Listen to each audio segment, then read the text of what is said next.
कि नीतीश कुमार को लेकर के या चिराग पासवान को लेकर, जीतन राम मांझी हो या उपेंद्र कुशवाहा, ये पांचों दल हैं। पांचों दल में भारतीय जनता पार्टी नहीं चाहती है कि किसी भी परिस्थिति में कोई भी दल उससे बाहर हो जाए जी। कि तेजस्वी यादव की टीम, उनकी टीम का मतलब आप समझते हैं ना कौन है? उनकी टीम का मतलब होता है संजय यादव और मनोज झा। एक पार्टी जो बिहार को लीड करना चाहती है, उसका मुख्यमंत्री बनना चाहता है, तो क्या एक ऐसे व्यक्ति को मुख्यमंत्री बनाया जा सकता? जब से नीतीश कुमार बाहर गए हैं तब से महागठबंधन का मतलब आरजेडी हुआ करता था। जब नीतीश कुमार एनडीए से बाहर हो जाते हैं तो एनडीए का मतलब भाजपा हो जाता है। तेजस्वी यादव के पक्ष में जा रही थी कि नीतीश कुमार के हटने के बाद उनको पूरा महागठबंधन कमान मिल गया। नोरमा ग्रुप, जो सोचता है वो करता है, आपके अपने सपनों का आशियाना। नमस्कार, मैं विकास सिंह राजपूत और आप देख रहे हैं भीतर की बात। तेजस्वी यादव अंदर ही अंदर बड़े खेला करने की तैयारी कर रहे थे, लेकिन लालू प्रसाद यादव ने ब्रेक लगा दिया। पर 4 घंटे जो गुप्त बैठक हुई, उस बैठक का नतीजा क्या कुछ रहा, आखिरकार उस बैठक में क्या कुछ निर्णय लिए गए बिहार आगामी चुनाव 2025 को लेकर, इसी पर आज हम भीतर की बात में हर एक मुद्दे से पर्दा उठाएंगे। और हमारे साथ हमारे बाबा भी जुड़े हुए हैं। हम बाबा से तमाम मुद्दों पर जानेंगे कि आखिरकार लालू प्रसाद यादव ने ब्रेक क्यों लगा दिया तेजस्वी यादव के निर्णय को लेकर, और तेजस्वी यादव क्या कुछ अंदर ही अंदर खेला करने की बड़ी तैयारी कर लिए थे। तो इन तमाम मुद्दों पर बात करेंगे। हम सीधा बाबा के पास चलते हैं।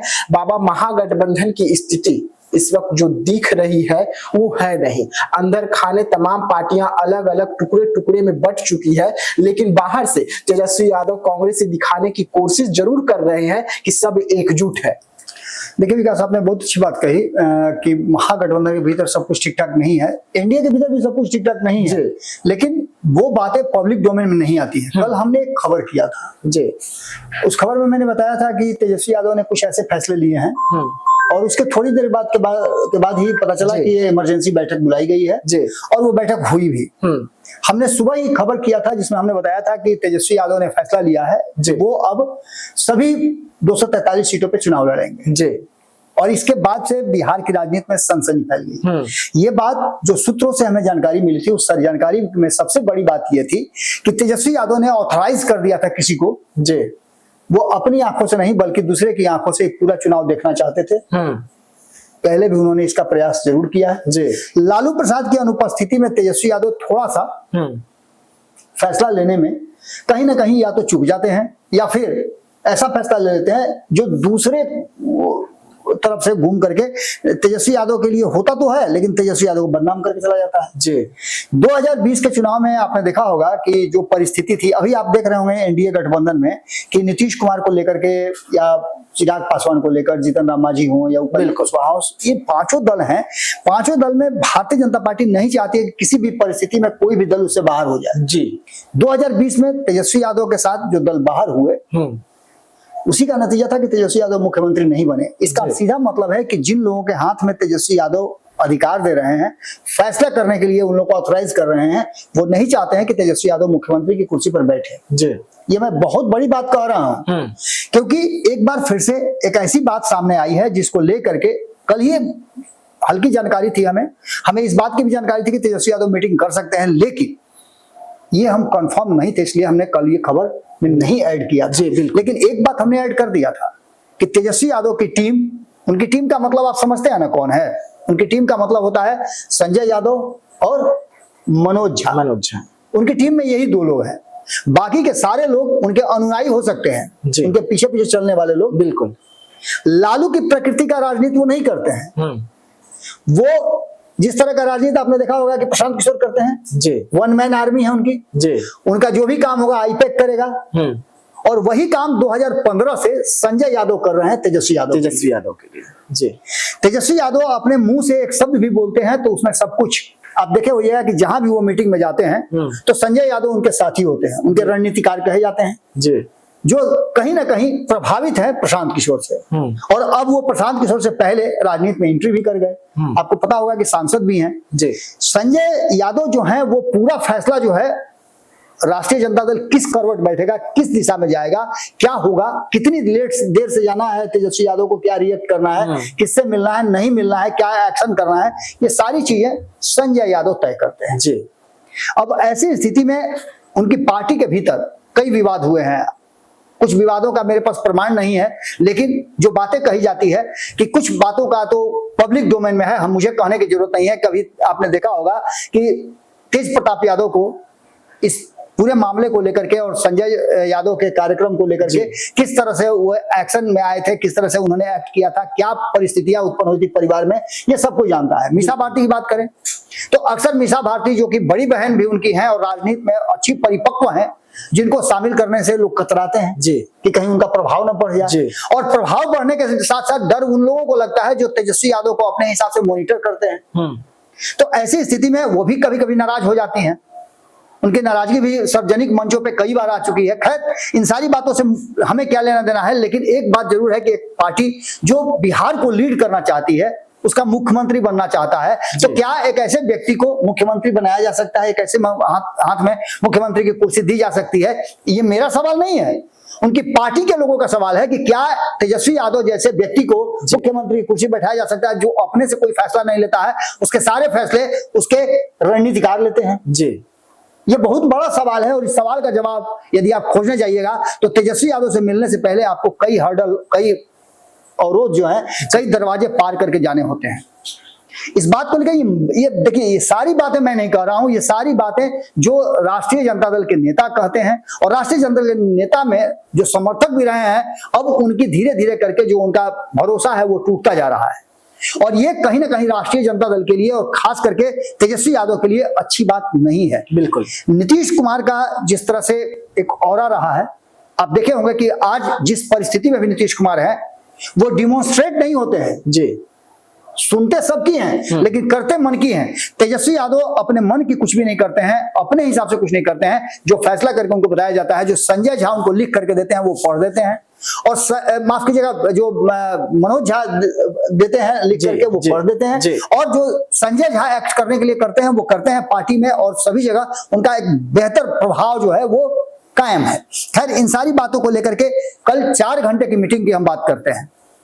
जैसे ही ये बात सामने आई कि 243 सीटों पर लड़ने की बात चल रही है, महागठबंधन का मतलब आरजेडी हुआ करता था, अब वो नहीं रह गया है। जब से नीतीश कुमार बाहर गए हैं तब से महागठबंधन का मतलब आरजेडी हुआ करता था। जब नीतीश कुमार एनडीए से बाहर हो जाते हैं तो एनडीए का मतलब भाजपा हो जाता है। ये सारी परिस्थितियां तेजस्वी यादव के पक्ष में जा रही थी कि नीतीश कुमार के हटने के बाद उनको पूरा महागठबंधन कमान मिल गया जी। अपने से वो 2020 में भी मुख्यमंत्री के उम्मीदवार थे, बिल्कुल 2019 में वही लीड कर रहे थे, 2015 में तो नीतीश कुमार साथ में थे, तब भी तेजस्वी यादव को हर मंच पे घुमा रहे थे वो जी।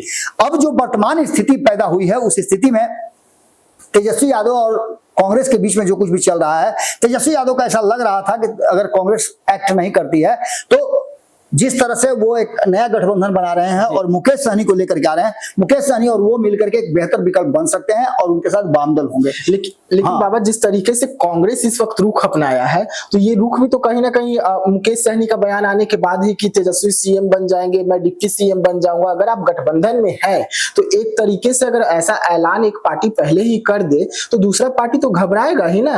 बिल्कुल, परिस्थितियां इस तरह की बनी हुई है। कांग्रेस के कुछ एक्शन है जिसको लेकर के तेजस्वी यादव घबराए हुए हैं और तेजस्वी यादव के लिए जो मुकेश सहनी एक्ट कर रहे हैं, उससे लेकर के कांग्रेस को लगता है कि जो मेरी सीटें वही काट करके उनको मिलेंगी, क्योंकि 70 सीटों पे पिछले बार चुनाव लड़ी थी 2020 में, उसे लगता है कि मेरी ही सीट काट करके मिलेगी। और तेजस्वी यादव अपनी सीटें बढ़ा रहे हैं, लगातार 243 सीटों पर लड़ने की बात कर रहे हैं।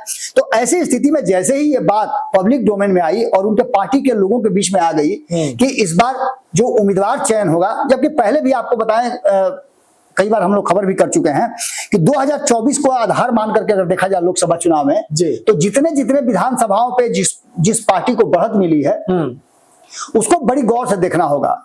सबसे बड़ी पार्टी के रूप में 2020 में उभर करके आई थी राष्ट्रीय जनता दल जी, 75 सीटें जीत करके आई थी, 74 सीटें जीत करके आई थी भारतीय जनता पार्टी, और नीतीश कुमार को मात्र 43 सीट मिला था। 19 सीट पर आई थी कांग्रेस।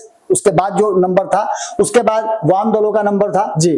वाम दलों में कोई 12, कोई 2 और कोई 2 जीत करके आया। बिल्कुल 16 सीटों पे वो भी जीत करके आए थे। इसके बाद तीसरा नंबर आया था AIMIM का, तो वो तो समाप्त हो गई, समाप्त हो सिर्फ गई, एक है। उसके बाद एक सीट जीत करके आए थे चिराग पासवान, उनकी भी अब समाप्त हो गई है। एक सीट जीत करके BSP आई थी, उसका भी समाप्त हो गया है। निर्दलीय जहां है वहां तो है ही। तो ये सभी परिस्थितियां 2024 में अगर जोड़ा जाए तो हमने कई बार खबर किया है कि विधानसभा वाइज अगर देखा जाए 40 सीटों का आकलन करके कि कौन कितना, एक विधानसभा, एक लोकसभा में 6 विधानसभा होते हैं जी, तो 6 विधानसभा में जो रिजल्ट आया उसमें 12 सीटों पे जीत करके आए नीतीश कुमार, जिनका 100% स्ट्राइक रेट था और 72 सीटों पे वो विधानसभा की बढ़त प्राप्त किए थे। दूसरे नंबर पे 74 सीट जो 2020 में जीत करके आई थी भारतीय जनता पार्टी, वो अपने 12 सीटें जीत करके आई लोकसभा की, और मात्र 68 सीटों पे उसको विधानसभा में आई बढ़त मिला। इसके बाद अगर बात करें हम तो 5 सीट जीत करके आने वाले जो चिराग पासवान थे, उनकी पार्टी 29 सीटों पे विधानसभा की बढ़त प्राप्त हुई। लेकिन सबसे दुखद बात है कि चिराग पासवान के बाद अगर देखा जाए तो उस अनुपात में 4 सीट जीत करके आए जरूर, अधिक सीटों पे चुनाव भी लड़े, 23 सीटों पे शायद चुनाव लड़े थे, और 23 सीटों पे चुनाव लड़ने के बाद अगर मात्र 35 विधानसभा सीटों पे उनकी बढ़त मिलती हो और जबकि 75 सीट 2020 में जीत के आते हो, तो इसका मतलब सीधे कि 40 सीटों पे उनको कहीं ना कहीं नुकसान हुआ है। और 40 उनके विधायक जो है ना वो इसलिए जीते हैं, जिसकी चर्चा हम कर रहे हैं बार बार की चिराग पासवान के वजह से जीते हैं। तो ये बातें साफ हो गई और ऐसे लोगों का टिकट काटने की पूरी तैयारी हो रही थी। कुछ लोगों को छोड़ दें, कुछ खास लोगों को अंदर खाने सर्वे भी हो चुका है। बिल्कुल। इस सर्वे की बात जो आपने छेड़ ही दिया है, तो मैं बता दूं कि 3 लेवल पे सर्वे करने की व्यवस्था की गई थी, लेकिन उन सारे सर्वे एक ही आदमी के पास आना था, वो है संजय यादव। और संजय यादव के पास आने के बाद जो भी फैसला लेना है कैंडिडेट को लेकर के, पार्टी के आगे के भविष्य को लेकर के, गठबंधन को लेकर के, वो सारे फैसले संजय यादव ही लेंगे। ये बातें तेजस्वी यादव ने उनको ऑथराइज कर दिया और इसके बाद से पार्टी के भीतर एक बड़ा भूकंप आया जी। और ये भूकंप इतना ज्यादा असरदार था कि लालू प्रसाद जो अस्वस्थ है, अस्पताल में है, उनके पास तक पहुंच करके और वहां कांपने लगी धरती। उन्होंने तुरंत एक्शन लिया। इस बात को लेकर के आप बहुत दिनों से अब समझिएगा कि जब उन्होंने एक्शन लेना शुरू किया, मैं बार बार कह रहा हूं कि जब आपने देखा होगा कि लालू प्रसाद अस्वस्थ होने के बावजूद भी पटना में डेरा डाले हुए थे, जबकि दिल्ली में डॉक्टर ने उनको कहा था कि आप बेहतर इलाज के लिए रहना पड़ेगा। लेकिन वो जब पटना में आकर के रह रहे थे तो इसका मतलब सीधा था कि वो तेजस्वी यादव को गाइड कर रहे थे कि कैसे राजनीति की जाती है और कैसे एक एक एक्शन उनको करना होता है, और कहीं कोई गलती नहीं होती। लेकिन जैसे वो हटे उसके बाद से फिर आप देखिएगा तो मीसा भारती आपको फ्रेम में नजर नहीं आती होंगी, किसी भी बैठक में आपको मीसा भारती नजर नहीं आती है, क्योंकि लालू प्रसाद के बाद नंबर उनका पार्टी में आता है। लेकिन उसके बावजूद भी उनको किसी तरह की जिम्मेवारी नहीं दी गई है, न संगठन की जिम्मेवारी है, न ही उनको चुनाव में किस तरह की जिम्मेवारी है। मजबूर हो जाती हैं अपने 1-2 लोगों को जो उनको चुनाव जिताने में मदद करते हैं, या उन लोगों को के साथ भी वो न्याय नहीं करवा पाती हैं, क्योंकि वहां तो अब बैठे हुए हैं संजय यादव जो फैसला करते हैं। तेज प्रताप यादव को कितना दिन हो गया आपको किसी भी सक्रिय भूमिका में देखे हुए? बिल्कुल, कहीं फ्रेम में ही कहीं नजर ही नहीं आते हैं। तो इसका सीधा मतलब है कि परिवार में शांति बनाए रखने के लिए इन दोनों ने भले ही जो त्याग किया हो, लेकिन एक बात तय मान के चलिए कि जो परिस्थितियां उत्पन्न हुई थी उसमें ये सिर्फ परिवार के लोग ही नहीं, 40 से ज्यादा ऐसे विधायक हैं, उससे ज्यादा 40 से ज्यादा मैं कह रहा हूं, जो विधायक हैं वो नाराज चल रहे थे तेजस्वी यादव के फैसले से, तेजस्वी यादव के जो उनका डिस्टेंस बढ़ता जा रहा है अपने लोगों के बीच, उसको लेकर के उनसे डायरेक्ट बात नहीं हो पाती है उसको लेकर के। और ऐसी स्थिति में कुछ खास लोग जो घेर करके बैठे हुए हैं, और किसी घेर के बैठना छोड़ दीजिए ना आप, नीतीश कुमार के बारे में कहा जाता है कि उनको चारों तरफ से घेर कर लोग रखता है, लेकिन सबसे ज्यादा अगर घेर करके कोई रखे हुए है तो वो है तेजस्वी यादव घिर करके हैं। और उनको संजय यादव अपने ही लोगों के बीच में, जो संजय यादव को पसंद वही तेजस्वी यादव के इर्द गिर्द परिक्रमा करता है और तेजस्वी यादव के हर एक्टिविटी पर नजर रखता है। तेजस्वी यादव जो भी एक्ट करते हैं उसकी तुरंत सूचना संजय यादव को मिलती है, और संजय यादव पर भरोसा भी तेजस्वी यादव का है। ये भी एक बड़ी बात है। कहीं ना कहीं इस बात को लेकर के आप राजद के लोगों से ही सुने होइएगा बिहार के आप यादवों से सुने होइएगा कि बार बार ये बात कही जाती है, क्या बिहार में कोई योग्य यादव नहीं था जिसको आप अपना सलाहकार बना सकते थे। खैर, इन सारी बातों को लेकर के, उनके संसद में भेजे जाने को लेकर के, हालांकि संजय यादव ने बहुत त्याग किया है।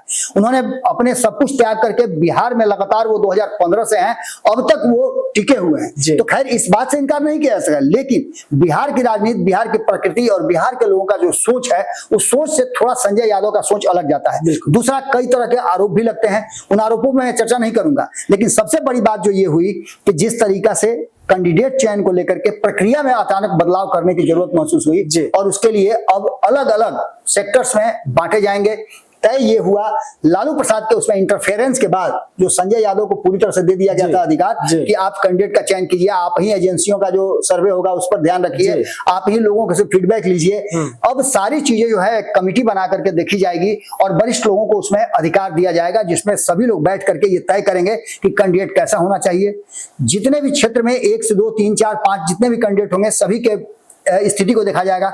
यहां तक कहा गया कि जिन लोगों को चुनाव लड़ना है वो राजनीतिक रूप से सक्रिय भी रहें और सामाजिक कार्यों में भी उनकी सहभागिता ज्यादा हो, लोगों के बीच में मिले, अपनी रणनीति और योजनाओं को बताएं।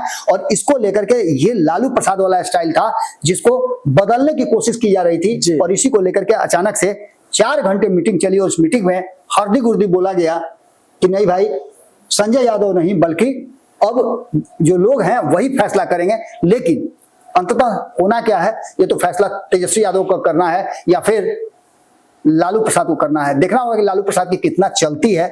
लेकिन राष्ट्रीय जनता दल की जब भी बात करेंगे आप, तो उन विधायकों से पूछ लीजिएगा अकेले में बैठ करके, कभी अगर हमारी बातों पर भरोसा नहीं हो तो अकेले में एकांत में पूछ लीजिएगा बिना कैमरा के कि आप किस स्थिति में हैं, कितना ज्यादा आप भूमिका में है अपनी पार्टी के और पार्टी में कितना सुरक्षित हैं, तो वो आपको खुल करके बता देंगे। हमसे ज्यादा बेहतर वही बता पाएंगे। सीधी सी बात है कि जो परिस्थितियां बनी है उसमें एक बात जो तेजस्वी यादव अंदर ही अंदर एक बड़ा खेल करना चाहते थे, जिसकी चर्चा आपने शुरू की, लालू प्रसाद ने अचानक से उस पर ब्रेक लगाया है और 4 घंटे की मीटिंग में, ये जो गुप्त मीटिंग हुई है, उस मीटिंग में प्रक्रिया बदलने की कोशिश की गई है और संजय यादव के हाथ से लेकर के अन्य लोगों के हाथ में अधिकार देने की बात चली है। इस पर कितना ज्यादा राजद काम करती है, तेजस्वी यादव स्वीकार करते हैं या फिर संजय यादव ये होने देते हैं, ये सारी बातें अभी भी सवालों के घेरे में है। चलिए, भीतर की बात देख रहे थे आप, जहां पर हम आपको बता रहे थे कि किस तरीके से तेजस्वी यादव जो है अंदर ही अंदर एक बड़ा खेला करने की तैयारी कर रहे थे, लेकिन खेला का भनक लालू प्रसाद यादव को पता चल जाता है और तुरंत लालू प्रसाद यादव बड़ा निर्णय ले लेते हैं और तेजस्वी यादव के खेला पर पूरी तरीके से ब्रेक लगा देते हैं और बिहार की राजनीति गर्म हो जाती है। अब देखने वाली बात होगी तेजस्वी यादव, लालू प्रसाद यादव मिलकर क्या कुछ फैसला लेते हैं पार्टी में, लेकिन महागठबंधन में इस वक्त सीटों को लेकर जो बवाल है वो थमने का नाम नहीं ले रहा है। तो दीजिएगा इजाजत, धन्यवाद। आपके सपनों को हमने सजाया है, ई होम्स पैनोरमा को हमने बनाया है। ई होम्स मेरा एक सपना था जिसपे मैं पिछले 4 साल से काम कर रहा था। हमने जो बनाया है वो सबने है माना। ई होम्स पैनोरमा में हो आपका भी आशियाना। और फाइनली हमने 2021 में इस प्रोजेक्ट को लॉन्च किया। बहुत लोग अप्रिशिएट कर रहे हैं कि पूर्णिया जैसे शहर में, बिहार के, एक तो बिहार की बात करें उसमें भी पूर्णिया जैसे छोटे जगह में इस तरह का लाइफस्टाइल देना, ये सुन के हम लोगों को बहुत अच्छा लगता है।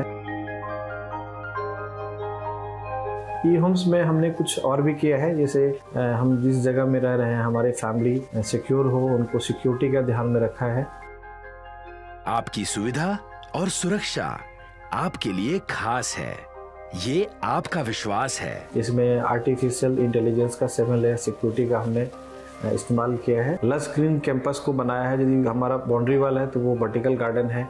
ये जितनी भी फैसिलिटी होता है एक इंटरनेशनल टाउनशिप में ई होम्स है, ये हम लोग विश्वास नहीं कर पा रहे हैं। जो भी हमारे मित्र दोस्त या जो भी हमारे बाहर के बाहर आते हैं तो हम लोगों को बहुत अच्छा सुनने को मिलता है और बहुत अच्छा क्रेडिट मिल रहा है। वो सारा हमने सिर्फ एक बिल्डिंग नहीं बनाया, हमें एक बहुत अच्छा लाइफस्टाइल दिया ई होम्स में, और मेरा एक सपना था जिसको मैं आज फुलफिल होते हुए देख पा रहा हूँ। ये आपका आवास है। ई होम्स पैनोरमा में अब आपका निवास है। E homes Panorama, luxurious lifestyle redefined. Panorama group, जो सोचता है वो करता है।